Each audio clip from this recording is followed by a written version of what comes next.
क्या आप लोगों को पता है कि हाइपरटेंशन यानी कि बीपी जब बढ़ जाता है, हाई बीपी, उसको साइलेंट किलर भी बोलते हैं एंड ये बहुत डेडली हो सकती है।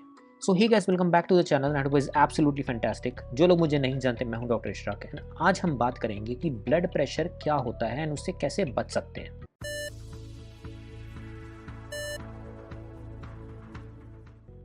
सबसे पहले समझते हैं कि ब्लड प्रेशर होता क्या है, यानी कि हाइपरटेंशन क्या है।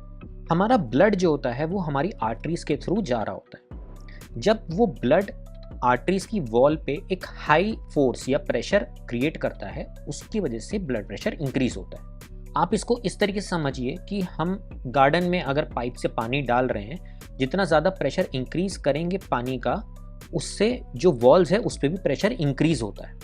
एंड अगर कंसिस्टेंटली ये प्रेशर इंक्रीज रहेगा तो हमारी आर्टरीज की वॉल जो होती हैं वो डैमेज हो जाती है। जब भी हम ब्लड प्रेशर को कैलकुलेट करते हैं तो इसमें दो रीडिंग्स आती हैं, जिनको हम लोग यूजुअली ये कहते हैं कि ऊपर वाला बीपी और नीचे वाला बीपी, यानी कि सिस्टोलिक ब्लड प्रेशर ऊपर वाला बीपी, डायस्टोलिक प्रेशर नीचे वाला बीपी।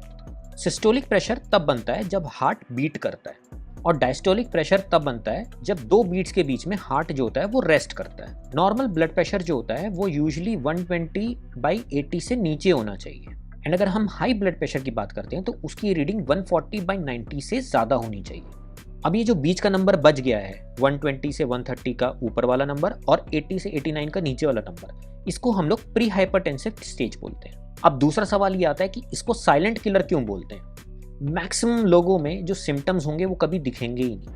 आपका ब्लड प्रेशर सालों साल से ऊपर की तरफ रह सकता है एंड आपको कभी कोई सिम्टम फील ही नहीं हुआ होगा। इसी वजह से इसको साइलेंट किलर बोलते हैं, क्योंकि आपको एक्चुअली पता ही नहीं चल रहा है कि आपको कोई दिक्कत चल रही है। बट कुछ लोगों में कुछ सिम्टम्स दिखते हैं। अब ये सिम्टम्स क्या हो सकते हैं?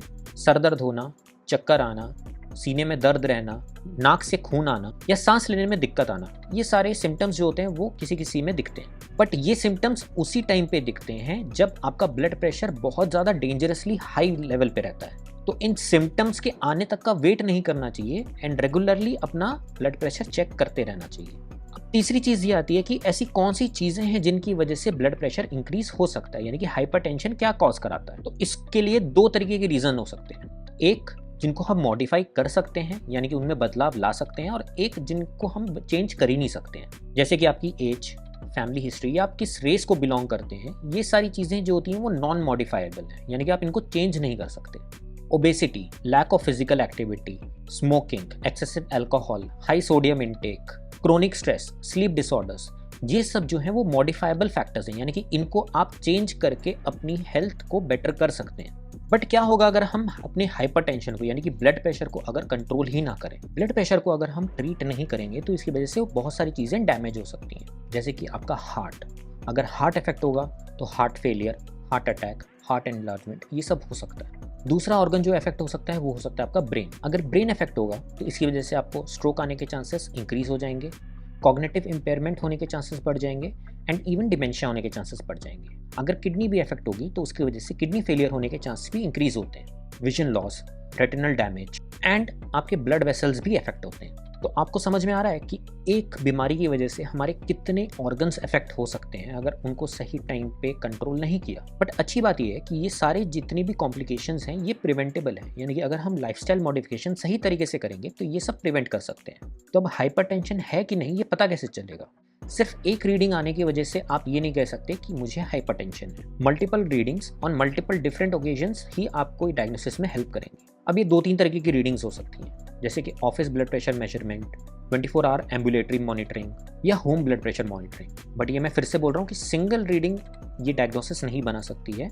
Multiple readings on multiple occasions ही अगर कंसिस्टेंटली आ रही हैं तो ये डायग्नोसिस में हेल्प करेंगे कि हाँ हाइपरटेंशन है।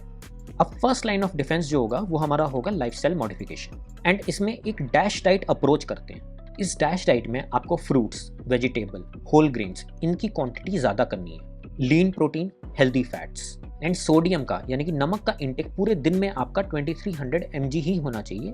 आइडियली आपका 1500 mg होना चाहिए। प्रोसेस्ड फूड, पैकेज्ड फूड, इन सबको तो एकदम ना कर देना चाहिए। दूसरी चीज़ आती है कि एक्सरसाइज। रेगुलर एक्सरसाइज बहुत इंपॉर्टेंट रोल प्ले करती है। एटलीस्ट एक हफ्ते में 150 मिनट की किसी भी तरीके की एक्सरसाइज आपको करनी चाहिए। दिन की सिर्फ 10 मिनट की वॉक भी बहुत ज़्यादा डिफरेंस ला सकती है। एंड कोशिश करो कि हफ्ते में 2 दिन एटलीस्ट आप वेट ट्रेनिंग करो। तीसरी चीज़ होती है वेट मैनेजमेंट।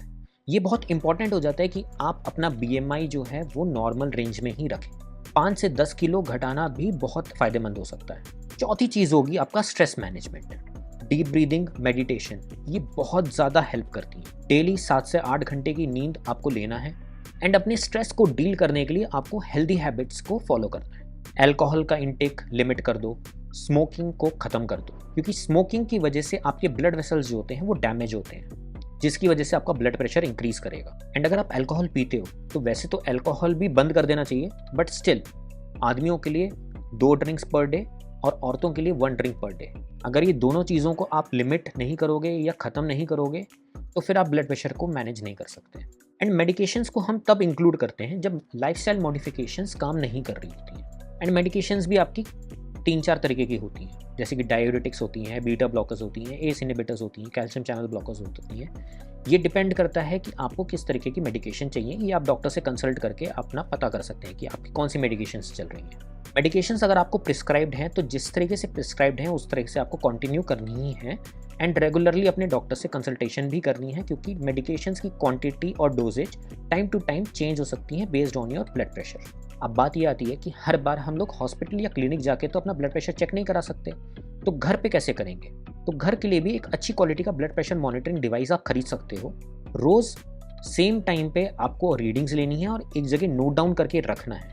ये रीडिंग्स जो आप नोट डाउन करके रखोगे ये आपको हेल्प करेंगी कि जब भी आप कंसल्टेशन के लिए अपने डॉक्टर के पास जाओगे तो आपके पास एक डेटा रहेगा कि आपका ब्लड प्रेशर किस तरीके से वैरी किया है। एंड कभी अगर बाई चांस एक आधा रीडिंग बहुत ज़्यादा आ जाती है या बहुत कम आ जाती है तो इसके ऊपर ओवर स्ट्रेस नहीं करना है, कंसिस्टेंसी देखनी है कि ओवरऑल आपका कैसा चल रहा है। अगर आप ये ग्रेजुअल चेंजेस अपने लाइफ में इंक्लूड करते हैं, हेल्दी हैबिट्स इंक्लूड करते हैं, प्रोसेस्ड और पैकेज फूड को खाना कम कर देते हैं, अपने अल्कोहल और स्मोकिंग को लिमिटेशन में रखते हैं एंड ऑल्सो खुद को अच्छे से हाइड्रेट करके रख रहे हैं एंड प्लस ये सारे लाइफस्टाइल मॉडिफिकेशंस के बाद अगर आपकी मेडिकेशंस प्रॉपरली चल रही हैं तो आपका ब्लड प्रेशर पक्का कंट्रोल में रहेगा। ये सारी चेंजेस हम लोग को अपनी लाइफ सुधारने के लिए करनी है, अपने आप को तकलीफ या पनिशमेंट देने की तरीके से नहीं करना है। जितने ज़्यादा अच्छी तरीके से आप मैनेज करोगे उतनी ज़्यादा अच्छी ज़िंदगी आपको मिलेगी। तो आई होप आप लोगों की वीडियो अच्छी लगी, और वीडियो अच्छी लगी तो वीडियो को लाइक करना, चैनल पे जो लोग नए हैं सब्सक्राइब जरूर करना। मैं आपसे मिलूंगा नेक्स्ट वीडियो में, तब तक के लिए स्टे हेल्दी, स्टे फिट।